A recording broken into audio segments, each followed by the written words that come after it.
Það alltaf erfitt að tapa svona leikjum, sérstaklega minn ég halda, en þið börðust rosa vel fyrir ykkar, komist aftur inn í leikinn, voruð yfir fulllangan tíma og hvað gerist svo? Við brutum honum ekki af okkur í lokinn og vorum ekki að nýta sóknu okkar, mistum boltan út af sem heimskulega sendingar og bara bæta mér. Algjörlega.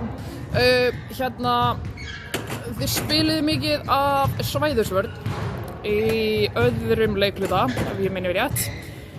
Hvað á ég að segja?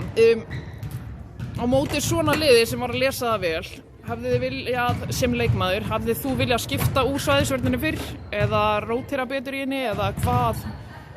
Ég treysti Óla alveg fyrir þessu, þannig að ef hann myndi spila svæðisvörn á þessum tíma þá bara alveg, en við bara þurfum að bæta svæðisvörninu okkar, en það voru bara að gera vel.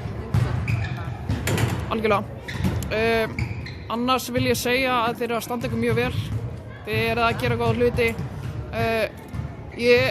Það sem ég saknaði í dag frá ykkur er attitútið ykkar, attitútið. Ég fannst að vanta svo lítið hjá ykkur. Ertu sammála mér þar? Já, við hefum átt að vera með miklu meira attitút og ef við hefum verið með það, hefum við verið að klára skotin okkar, þá hefum við ekki trúið á þessu tímabili. En við sýndum alveg að við eigum alveg í þessu topplið, töfum báðum með einu stig og þetta var bara hörku leikur og við hefum þurft að klára hann. Og ef við ætlum að klára það fyrir við að trúa okkur sjálfa. Algjörlega.